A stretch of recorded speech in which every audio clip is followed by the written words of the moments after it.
Hello, and welcome to the Gray Area, where I give interviews with developers, talk about gaming news and reviews, and focus on the interrelationships between gamers. My name is Genesee Gray, and this is the 74th episode in a weekly series called A Very Close Call. Here with me is Avery Alix, product manager at Popcap Games. Hey. Hello. Thank you for being here. I'm so glad we finally managed to get together. I'm sorry about getting a little bit mixed up with my hardware last week. That's okay. These things happen.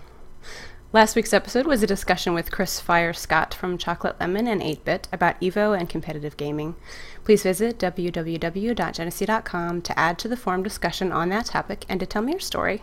Today's Monday, July 30th, and we are going to discuss PopCap Games and learn all about Avery. So let's talk about news of the week. News of the week. This is not necessarily gaming news, but I'm interested in your opinion on this, Avery. I've learned recently that Google's given a huge middle finger to the cable company by allowing you to request free fiber service in your area if you get a basic number of subscribers, which I think is 25. Right now it's only available in Kansas City, but it's pretty exciting, I think, considering that you can get a web-only gigabit internet plan for $70, which, let's see, is 14 megabits per second, new fiber service, which you're usually getting 0.8 megabits with Time Warner. And I know personally, where I am, Comcast is not well loved. So for gaming, I find that cable gets annoying at times, and this is kind of an interesting way that they're trying to push innovation and speed on that. So what do you think when this spreads out throughout the country? Do you think it's something that you'll get on board with, or do you think it'll challenge the traditional cable companies? You know, honestly, I think that a lot of what they're proposing is kind of preposterous, but Google has a reputation for pulling off preposterous things and making it work. Okay. Like Google Street View, so it's a little difficult for me to say. I don't have a strong enough understanding of how they would actually make a return on the hardware investment that they need to make. Okay. I guess that's what they're going to find out in Kansas City.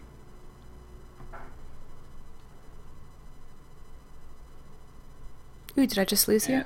There you go. I got some lag for a second. I'm waiting for it to pass. All right. Go ahead, continue. Yeah, I was just saying, you know, most countries, most developed countries have a stronger fiber network than the U.S., and their population centers are maybe a little bit more distributed. So I think that it's pretty feasible to upgrade the infrastructure in the U.S., and I don't think it's going to happen on its own. So with Google lending a hand, I think that consumers and the business sector as a whole stand nothing but to gain from this. Also, given that Comcast is a fellow Golden Poo recipient, I would love to see them step up their game. Very true. I find I'm jealous of the West Coast with their wireless connections everywhere and free Wi-Fi. We haven't quite made it over here to the East Coast. I don't know in Seattle if that's the case for you or not, but I would love to see the whole country have at least a basic wireless, even though it's not quite as fast as it could be. Well, it's a good way, if wireless technology keeps leapfrogging, bound technology, then I think it would be a good way for us to simply leapfrog the fiber era. But I mean, you still need a fiber backbone to run all of that stuff anyway. It just happens well beyond the consumer's touch. So if someone's going to get the work done, I don't really care who it is personally. Agreed. Some news for Ubisoft game players, for specifically PC players. The revelation that installing the company's Uplay game management system can apparently open up your computer to malicious code insertion has upset fans and created more hoopla for the hate of DRM. And you can fix this apparently by updating your Uplay PC application as long as you don't have a web browser open to fix that plugin, or you can reinstall Uplay. So if you do have a game from Ubisoft, and you might want to consider closing that opening into your PC, just FYI. And let's go to you. What is your exciting news of the week? I'm a little excited about the new live-action Halo video trailer that came out, Forward Unto Dawn.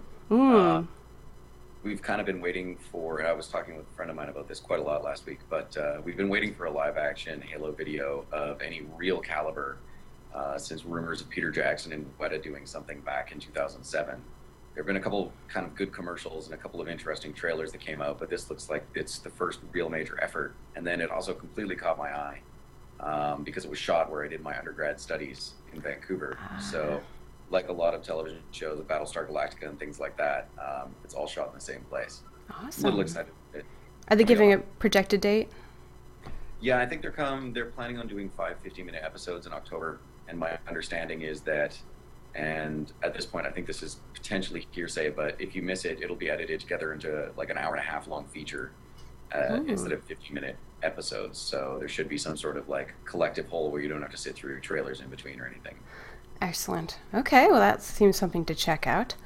I'm not even that big a Halo fan, but it looks really well made, so. I'm always excited by the live action adaptations to see how true to the actual game it is and how realistic they can get the armor. Master Chief looks tall. That much is realistic. Excellent. So let's talk about gaming a little bit and find out what got you into that. If you were a gaming child, or when were you first realized that you were attracted to gaming? I think I saw games as a fun hobby when I was a young child, like 4 or 5. I enjoyed playing Galaga down at the pizzeria. It wasn't until I went over to my cousin's place over some Christmas, I think it was, and got hooked on The Legend of Zelda and Super Mario Brothers 2 that I really realized that it was something that really spoke to me and compelled me. I didn't think I'd end up working in games directly until I was an undergrad, and I was studying various communication media, and I realized absolutely nobody was studying video games, so I thought I'd give it a shot. And then from there, it was a slow transition into the games industry, but it started mostly because I thought games are an important way, not only for people to consume entertainment media, but also for people to form strong connections. There's a lot of community around gaming, and that's something that I find pretty exciting. Excellent. I understand that you started at Microsoft. What was your job there, and how was the transition from that to PopCap? Well, there were a few transitions that happened at Microsoft first. Okay, take me through that. My first role at Microsoft was I was working as they call it a project manager for the group that did kind of embedded promotions for third-party advertisers. So if you could get a free Nissan Maxima in Forza 3, our team would help handle that. I see. Okay. Things like they also did dashboard advertising and things like that. It was a really good opportunity for me to get to know a lot of people on a lot of different teams. And in my case, with a couple degrees in communication, it was a good opportunity for me to explain to someone on the phone in 60 seconds why my skill set might apply. So I figured, they would assume that a communication degree meant I was an advertiser or a newscaster, one or the other.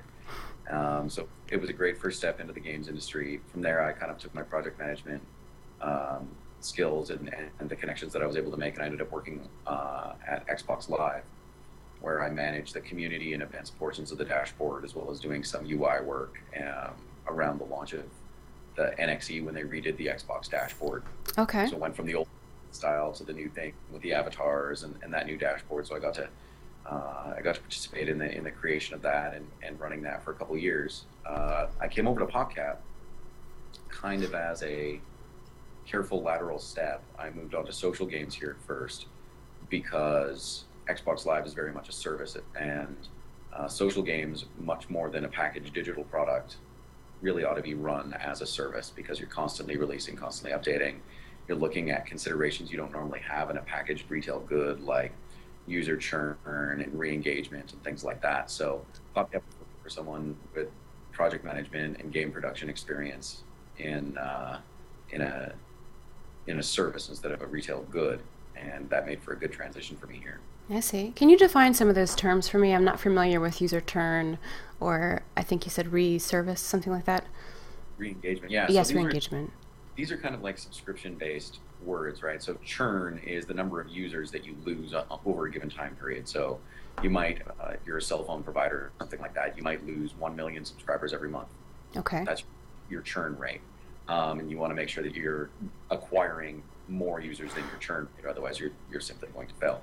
A better way to focus on things from a service perspective is just don't churn your users. Make sure that you keep them re-engaged. You get the phone every couple of years. That's why they keep doing that, because it's a lot easier to hold on to a user that's already built some brand loyalty than it is to bring someone new in the door. It's really expensive to do that.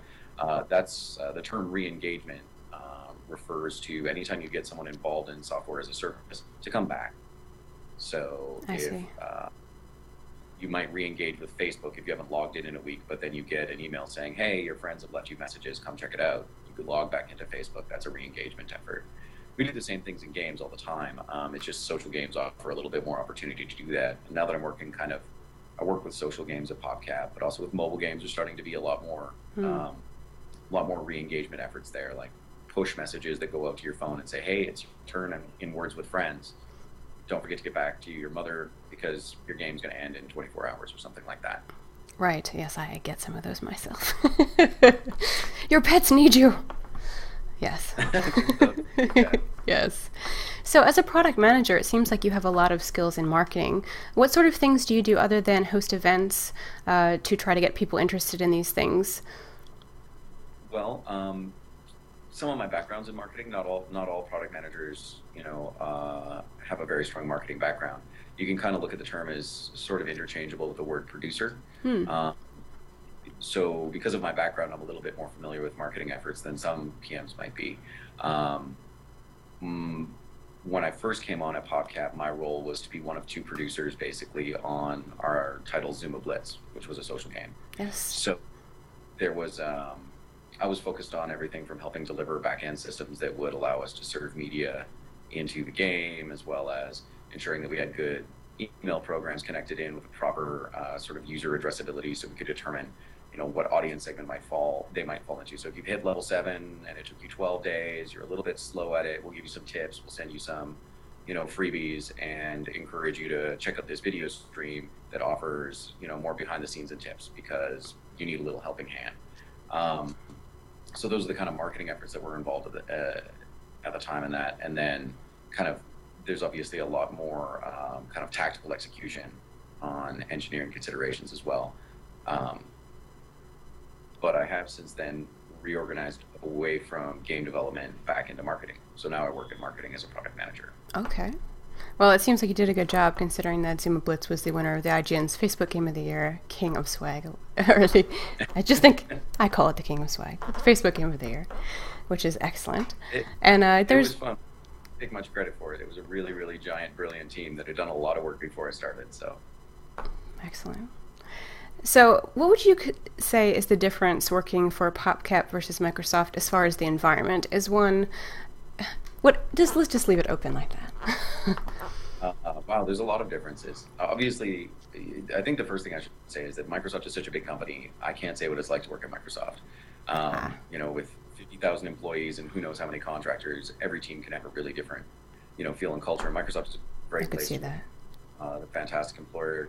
They generally care about their employees and career progression and their families and all sorts of things. A great deal. So in that way, Popcap and Microsoft are very, very similar. They're really deeply invested in having long-term employees that they keep around for a long time.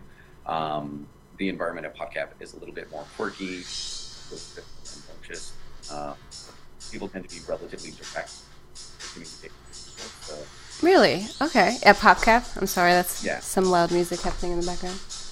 Let it pass. This must be the exciting portion. That's right. This is where you break out into an impromptu dance. Yeah, that's right. At Popcap, everyone is expected to have an opinion and to be direct with it.